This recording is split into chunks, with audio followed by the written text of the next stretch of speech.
Glow of physics में आप सबका स्वागत है। प्यारे बच्चों, आज का जो हमारा टॉपिक है वो है सीआर सर्किट। ठीक है बच्चों। तो बच्चों, हमने कल आपको बताया था कि जब परिपथ में क्या हो कुंडली और प्रतिरोध एलआर सर्किट हमने कल बता दिया था बच्चों। अब क्या है इसमें बच्चों, जब परिपथ में धारिता सी तथा प्रतिरोध आर दोनों श्रेणी क्रम में हों। ठीक है बच्चों, ये आज आपने पढ़ना है। when circuit contains a capacitance C and resistance are both in series। ठीक है बच्चों, आपने ये पढ़ना है। तो बच्चों ये देखिए बच्चों, हमने आपको बता दिया था बच्चों, बार बार आपको बताया जाता बच्चों कि जब परिपथ में शुद्ध प्रतिरोध हो तो धारा तथा विभवांतर समान कला में होते हैं। इस प्रकार से समान कला में क्या होते हैं, ये समान कला में होते हैं। ठीक है बच्चों, तो दोनों का जो समीकरण है वो कितना हो जाता है, I is equal to I0 sine omega t, और V का क्या हो जाता है, V0 साइन ओमेगा टी। कोई कलांतर इसमें नहीं होता है बच्चों। अब जब परिपथ में केवल धारिता हो तो धारा I वोल्टेज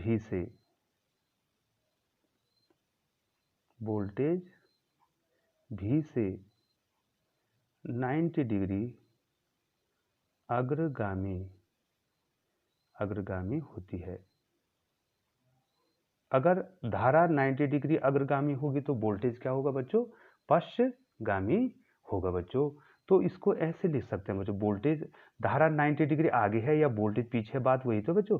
तो I is equal to I0 sine omega t और V is equal to V0 sine omega t minus pi by 2।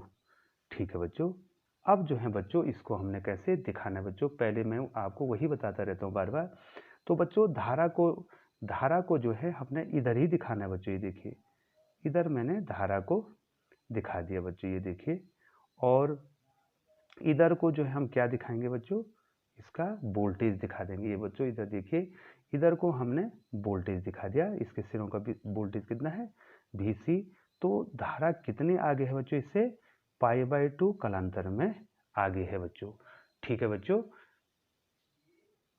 अब बच्चों, चूंकि स्रोत में जो प्रत्यावर्ती स्रोत है उससे हमने क्या जोड़ रखा है, संधारित्र को, और प्रतिरोध को, संधारित्र की जिसकी धारिता C है और कोई चालक है जिसका प्रतिरोध R है, उसको हमने श्रेणी क्रम में जोड़ रखा है। तो अब ये किस प्रकार से बनेगा बच्चों। ठीक है बच्चों, आप ध्यान देंगे बच्चों। तो देखिए बच्चों, इधर को जो है बच्चों हमने ये धारा को डिनोट कर दिया बच्चों, और ये हमने क्या कर दिया, प्रतिरोध के सिरों का विभवांतर यहाँ पर हमने नोट कर दिया बच्चों। ठीक है ना बच्चों। अब जो है बच्चों, हमने क्या कहा था, ये जो है किसके सिरों का बीच का विभवांतर बच्चों, यहाँ पर फिर बना देते हैं बच्चों।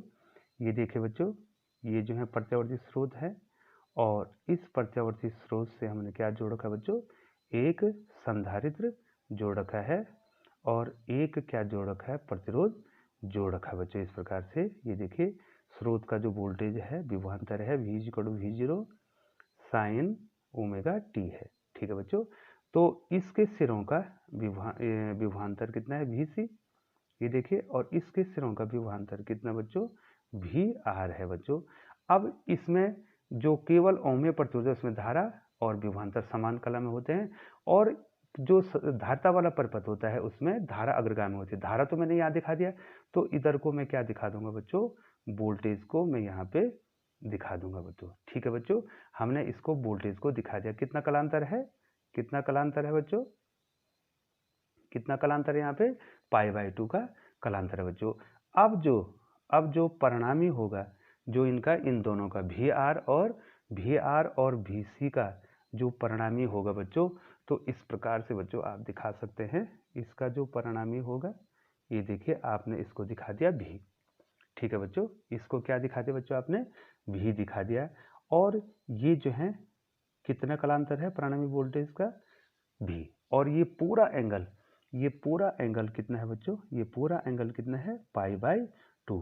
क्यों है पाई बाई 2, क्योंकि धारा क्या होती है, वोल्टेज से कितनी अग्रगामी होती है बच्चों, 90 डिग्री अग्रगामी होती है बच्चों। तो बच्चों इस यहाँ पर देखिए ये क्या है, वी आर है, और ये क्या है, ये तो ये वी आर हो गया और ये क्या हो गया, वी सी हो गया। तो हम क्या कह सकते हैं, इस v का जो स्क्वायर है बच्चों, अब सामान्य सा फॉर्मूला है बच्चों, बहुत आसान सा है ये फॉर्मूला। यहाँ पर हम क्या कर देंगे बच्चों, इसका जो v का स्क्वायर होगा, कर्ण का समकोण त्रिभुज कौन हो जाएगा। मान लीजिए आप यहाँ नाम भी लिख सकते हैं बच्चों, नाम लिखने की क्या जरूरत है बच्चों, ये समकोण त्रिभुज है, ठीक है, ये समकोण त्रिभुज है।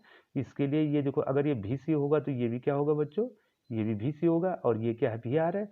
तो v का स्क्वायर क्या हो जाएगा, वी आर का स्क्वायर धन क्या हो जाएगा, वी सी का स्क्वायर हो जाएगा बच्चों, ठीक है। और चूंकि जो है ओम के नियम से वी आर क्या होता है बच्चों, ओम के नियम से v is equal to I R होता है। मैं यहाँ पर लिख दूँ, ओम के नियम से, ओम के नियम से, ओम के नियम से बच्चों v इज इक्वल टू क्या होता है, आई आर, अर्थात विभवांतर व धारा गुणा गए प्रतिरोध होता है, ठीक है। और ये जो वी सी है, ठीक है बच्चों, इसका कितना हो जाएगा, आई इंटू इसका अपना प्रतिरोध कितना होता है, एक्सएल, जिसको प्रतिघात कहते हैं, सॉरी बच्चों, एक्स सी, धारतीय प्रतिघात एक्स सी हो जाएगा बच्चों। तो बच्चों अब आपने इसमें मान रखना है बच्चों। तो वी स्क्वायर बराबर कितना हो जाएगा, आई आर का स्क्वायर प्लस आई एक्स सी का स्क्वायर हो जाएगा, नहीं हो जाएगा बच्चों। और ये कितना हो जाएगा बच्चों, I square R square plus I square X C का स्क्वायर, ठीक है बच्चों, दिखाई दे रहा है बच्चों। तो कितना कॉमन ले लेंगे बच्चों, हम यहाँ पे कितना कॉमन ले लेंगे बच्चों, आई स्क्वायर यहाँ भी है, यहाँ भी है, तो आई स्क्वायर हमने क्या कर लिया, कॉमन ले लिया। तो कितना बच गया, are square plus X C का स्क्वायर बच गया बच्चों, ठीक है बच्चों। अब हम क्या करेंगे, इस भी स्क्वायर के बटे में इसको डाल देंगे, इससे भाग दे देंगे। तो कितना हो जाएगा, भी स्क्वायर बटे आई स्क्वायर बराबर कितना हो जाएगा, are square plus X C का स्क्वायर। अब बच्चों ये देखो, v अपॉन आई को कहते हैं प्रतिरोध। अब चूंकि बच्चों परिपथ में जो है ये दोनों बाधा पहुंचेंगे, तो ये क्या हो जाएगा, पूरे परिपथ का जो है प्रतिरोध हो जाएगा, जिसको हम प्रतिबाधा कहेंगे बच्चों। इसको ऐसे भी लिख सकते हो हम, v अपॉन आई का स्क्वायर। ये देखिए बच्चों, v अपॉन आई का स्क्वायर कितना हो गया बच्चों, are square plus X C का स्क्वायर। और यहाँ पर v अपॉन आई को r न लिख के हम क्या लिखते हैं बच्चों, प्रतिबाधा, इम्पिडेंस, जो मैंने कहा था, जेड स्क्वायर बराबर कितना आ गया बच्चों, are square plus X C का स्क्वायर, ठीक है बच्चों। तो जेड कितना हो गया बच्चों, जेड कितना हो गया बच्चों इसमें, under root R square plus X C का स्क्वायर, ठीक है बच्चों। ये देखिए आ गया है। अब परिपथ में धारा कितनी होगी बच्चों, धारा बराबर विभवांतर, परिणामी विभवांतर बटे उसकी जो प्रतिबाधा है। धारा परिपथ में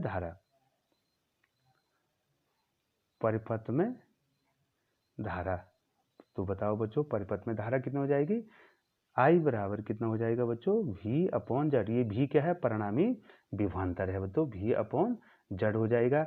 और आई बराबर v बटे जेड कितना हो जाएगा, under root R square plus X C का स्क्वायर, ठीक है बच्चों। ये धारा हो जाए। अब देखो बच्चों, फेज बताता हूँ मैं बच्चों, अब बहुत ही महत्वपूर्ण है यहाँ पे। अब मैंने इसमें फेज बताना बच्चों। तो ये निकालने के लिए बच्चों, ये निकालने के लिए हम टेन फाई का प्रयोग करें। टेन थीटा बराबर लंब, ये लंब हो गया, और ये क्या हो गया, आधार हो गया, ठीक है। तो टेन फाई बराबर, देखो बच्चों ध्यान देंगे आप, है ना, ठीक है बच्चों। मैं ऊपर ले जाऊंगा, कला कितनी हो जाएगी परिपथ में, कला, ठीक है, या कलांतर कितना होगा परिपथ में, अब आपको वो ज्ञात करना है, ठीक है बच्चों। ये कलांतर आपको ज्ञात करना है, ठीक है। ये देखिए बच्चों, तो क्या बताया था बच्चों मैंने, टेन फाई बराबर क्या बताया था बच्चों, बताइए यहाँ पर बताइए, टेन फाई बराबर कि ये लंब क्या है, VC, और VC बटे VR। ये देखिए बच्चों, मैं यहाँ पर ले जा रहा हूँ, ये देखिए ध्यान देंगे बच्चों आप, टेन फाई बराबर VC बटे VR, ठीक है बच्चों। और VC को क्या लिख सकते हैं बच्चों, IXC, आई एक्स सी बटे आई आर। ठीक है बच्चों, और ये आई से आई कैंसिल हो गया, तो टेन फाई बराबर कितना आ गया, एक्स सी बटे आर। ठीक है बच्चों, अब देखिए बच्चों, तो टेन फाई बराबर एक्स सी को 1/ओमेगा सी लिखते हैं, 1/ओमेगा सी आर। तो ये आ गया बच्चों, कालांतर आ गया। अब देखिए बच्चों, यदि पहली कंडीशन